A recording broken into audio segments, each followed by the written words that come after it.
Mom, listen. I've divorced Robert, and I'm currently staying at a hotel, but I'll be bringing Linda over to your place. When I was too perplexed to say anything, my daughter Susan quickly hung up the phone. I'm home.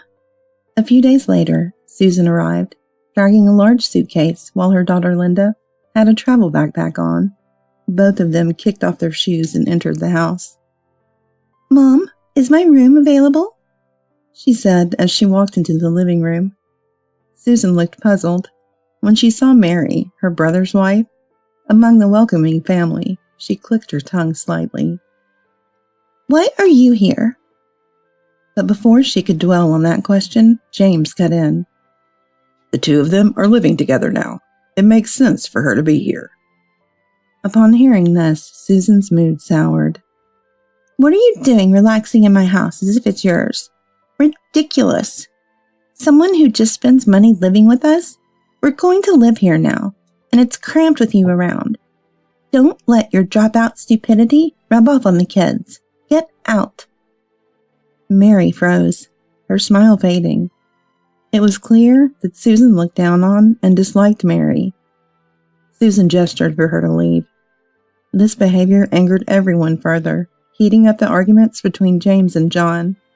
However, it was Mary who spoke up. Understood. If Susan says so, I'll leave soon.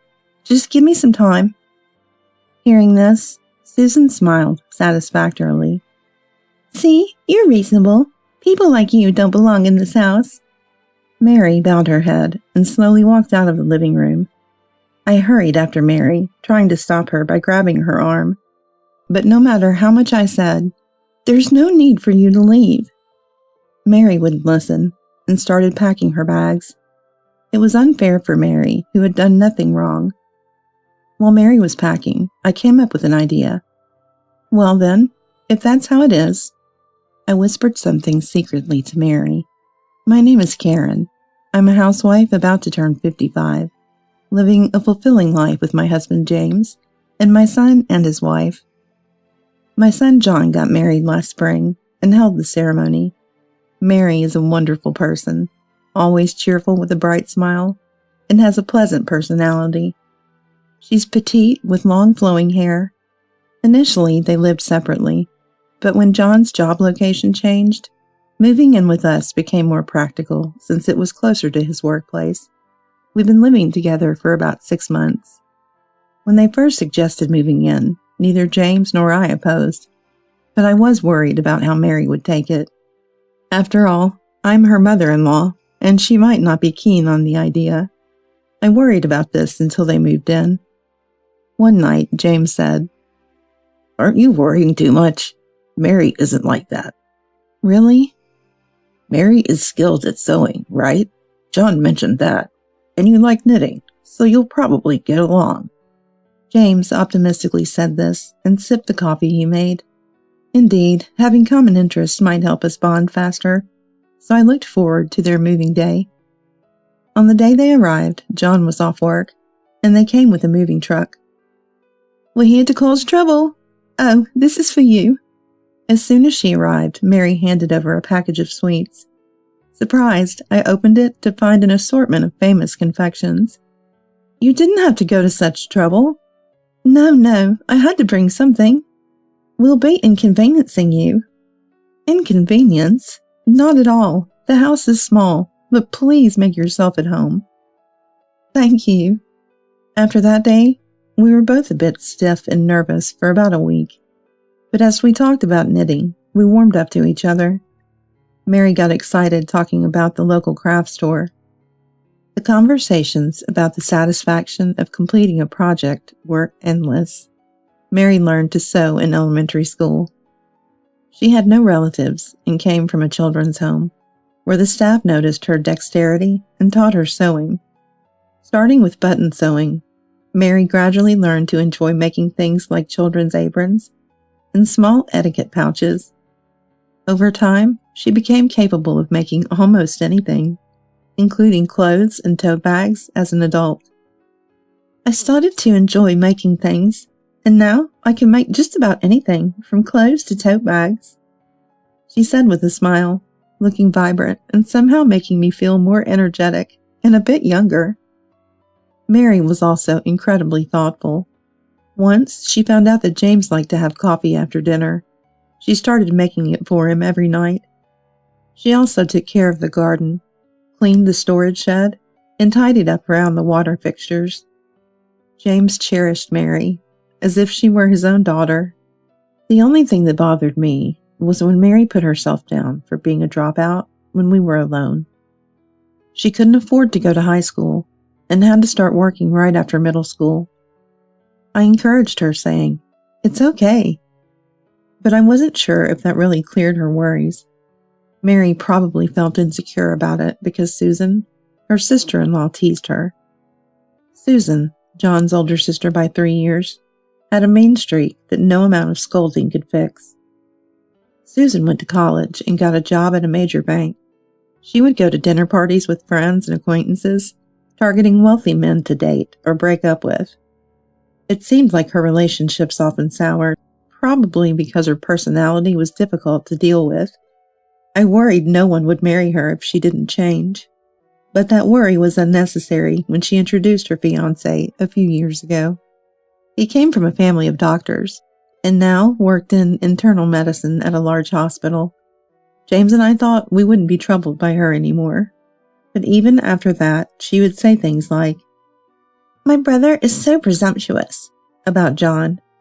At family gatherings with Mary, Susan always had complaints. "Is this girl John's wife? She looks so plain." "Susan, don't be rude." I would chide her, but Susan never changed her attitude.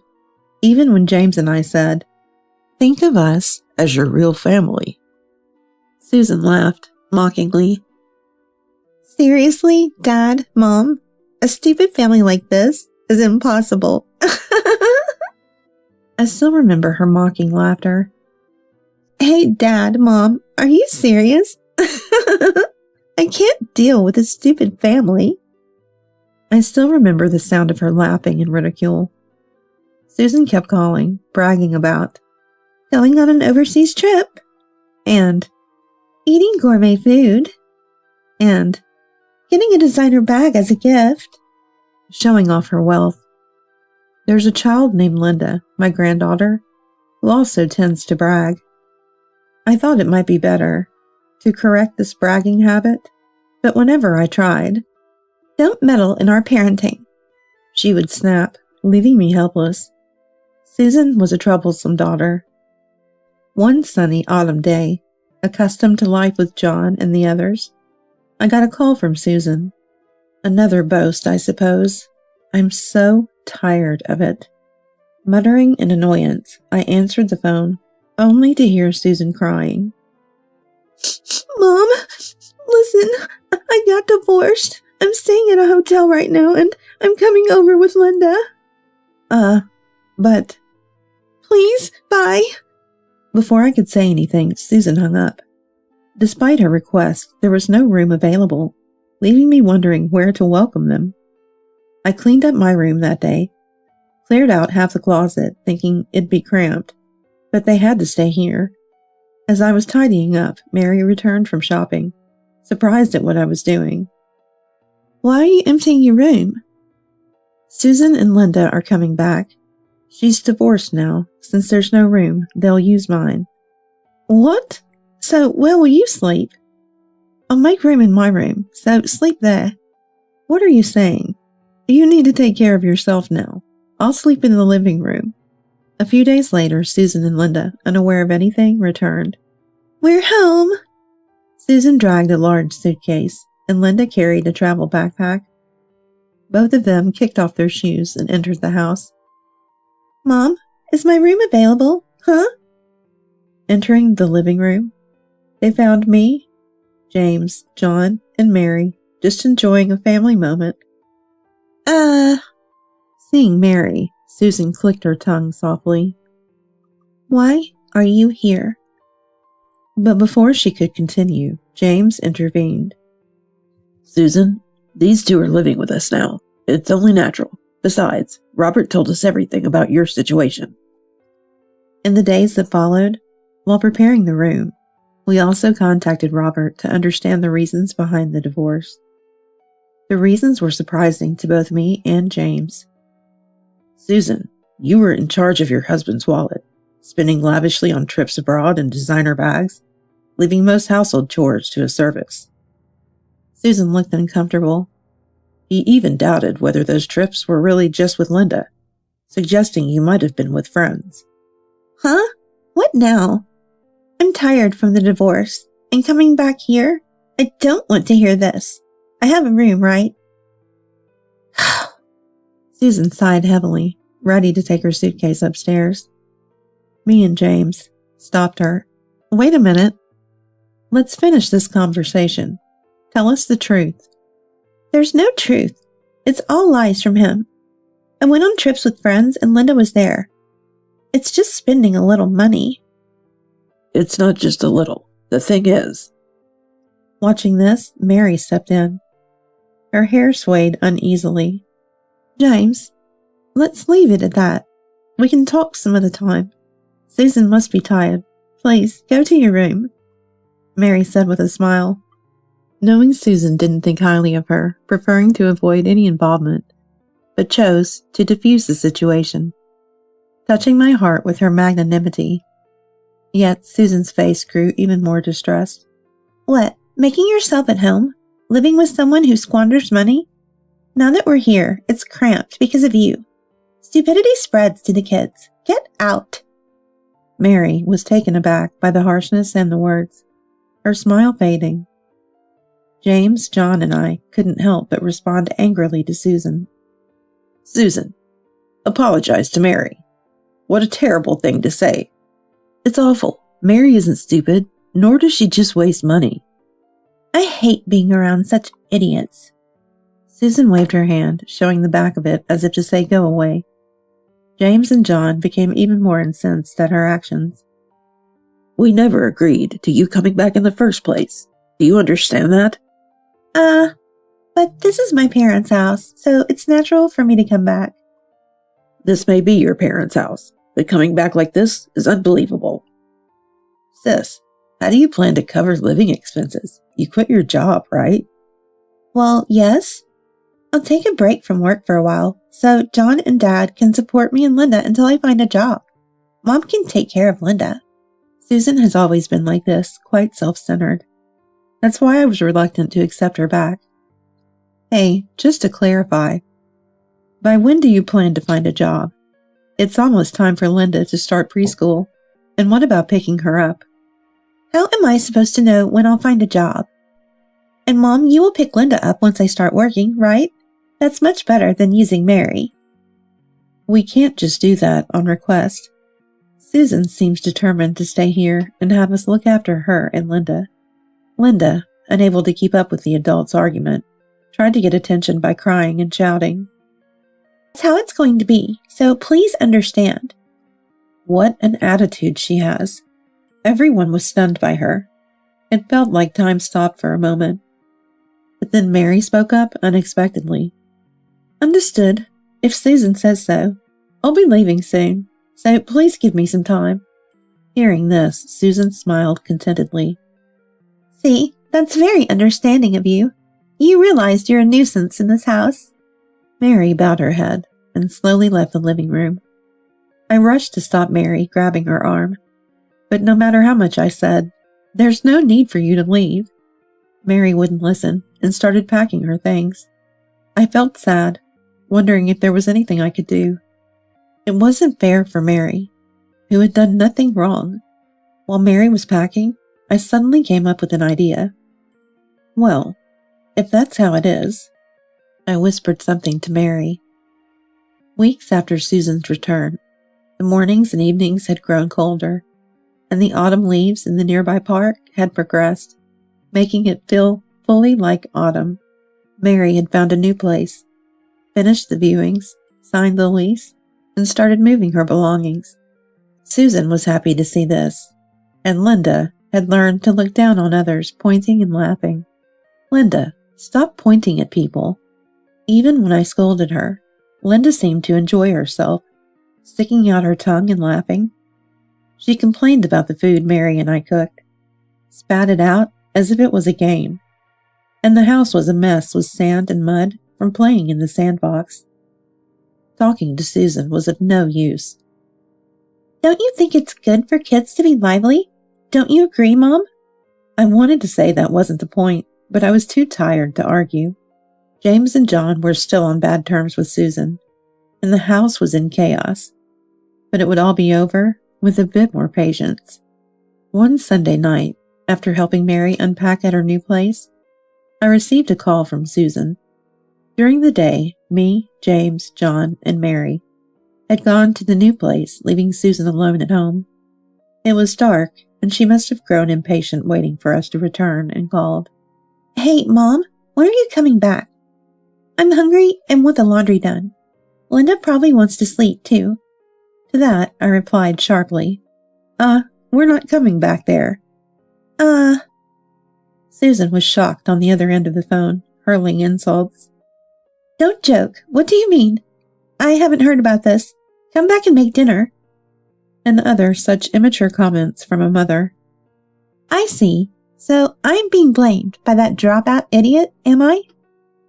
Am I the dropout idiot you're referring to? Why does it turn out this way? Didn't you say the dropout idiot was Mary? I'm a dropout too. At that moment, the other end of the phone went silent. Perhaps it's more accurate to say she was speechless. Because you said you couldn't stand being with the dropout, right? Well, Dad and I are dropouts too. We've decided to move out as well. After a few seconds of silence, Susan started to make excuses hastily. I never said anything like that. Besides, you'll miss Linda if you don't come back, right? It doesn't matter what your and Dad's educational backgrounds are. Please come back. I don't want to be with a daughter who judges people by their education alone. Linda has been left with her father, so there's no need to worry. Linda? Why? We had taken Linda out shopping and handed her over to Robert on the way. He had wanted to take custody when he brought up divorce, but it seems Susan had taken and hidden her before any proper discussion. That's why we didn't immediately return home and stayed in a hotel for a while, keeping away from Susan and her family. Give Linda back. You hardly disciplined Linda and left her mostly to her own devices. That's not parenting. She deserves a proper education in a proper family. I hung up the phone as Susan continued to scream. Despite her multiple calls afterward, I set my phone to ignore her calls and put it down. When I looked up, I caught Mary's anxious gaze. I smiled and gave her a thumbs up. It's okay. Mary smiled back, reassured. A week after moving in, we had become reasonably acquainted with the neighbors. Mary and I spent our days in our slightly larger new house, cleaning, cooking, and dedicating time to our hobbies of sewing and knitting. The reasons for moving here included the presence of a craft store nearby and a sewing and knitting club that met several times a month. When we first attended, both the instructors and the students were welcoming and kind. One afternoon, I suggested to Mary, I'm thinking of setting up a booth at the handmade market in the neighboring town this year. How about joining me? Mary modestly said, I don't have to participate. But with encouragement from our club friends, she decided to. Now we are preparing items for the market. Afterwards, Susan, who had been sitting in the parental home for a while, moved to a rundown apartment 1 or 2 months later. The house was actually rented, with quite a high monthly rent. Of course, the rent and utilities were priced for a family, and Susan had been relying on James and John's earnings, so she probably didn't have enough money to cover these expenses. She inevitably had to move to an apartment to live on her own. Susan was essentially unemployed, and raising Linda in such a condition would have been difficult. There was even a risk that both mother and daughter could end up homeless. Initially, it was a bit hard to separate Linda from her mother, but given how things turned out, it seems it was a good decision to leave her with Robert. I thought we wouldn't be bothered by Susan anymore, but recently, a letter from Robert arrived, surprising both me and James. It revealed that the child support paid by Robert for Linda was actually being spent on nightclubs. Knowing Susan's spending habits, Robert had hired a detective to ensure the child support was really being used for Linda. Reading that letter, I recalled how Susan would sometimes leave the house after returning to the parental home. For job hunting. Or to dine out with friends. And sometimes not return until morning. It was clear that she had been out having fun, but I wondered where the money for such activities had come from. I had never imagined she was actually going to those kinds of places and spending the night drinking. Part of me wanted to believe in my own daughter. The letter continued, stating that after learning the truth, Robert intended to sue Susan for damages. From the date, it seemed that payments had already started. I hadn't heard anything from Susan, but even if I did, I couldn't sympathize or lend her any money. Due to Susan making such significant payments, Linda's custody was considered difficult for her and was transferred to Robert. I felt a bit relieved, thinking that in a doctor's family, she would be properly educated and disciplined. Above all, my impression of Robert was that he was a very gentle young man who loved children.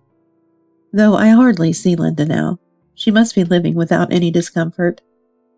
While thinking about how to reply to the letter, just as my pen stopped moving, Mary brought in some coffee. Karen, I've made some coffee. Oh, thank you so much. As I sipped the warm coffee, more thoughts about the letter came to mind, and I smiled a little. What's up? I was thinking about what to write next. I wrote about how the four of us are living happily together, not in contact with Susan, among other things, but there's one more thing I need to write about. That is, about the baby in Mary's belly. When we thought everything had settled down after the move, Mary's health took a turn, and a hospital visit revealed she was pregnant. She was about 3 months along, and her belly is starting to show a little. Though we don't yet know the gender, the thought of a new family member brings us indescribable joy. Mary is enthusiastic. I'll make clothes for the baby. And I'm planning to knit hats and socks. I included that in my letter. Please take care not to overdo it. Take good care of yourself. Mary, looking down and stroking her belly, said, I wonder if I can be a good mother. I've thought the same thing, but it'll be fine. The baby in your belly will grow and be born healthy. They'll wear the clothes you make, so don't worry. I reassured her gently, as if speaking to my own daughter. Yeah, you're right. Mary nodded slowly, shedding quiet tears, but I pretended not to see. The handmade market is approaching fast. The theme for the market is Christmas gifts. We've already received the most irreplaceable and wonderful gift of all.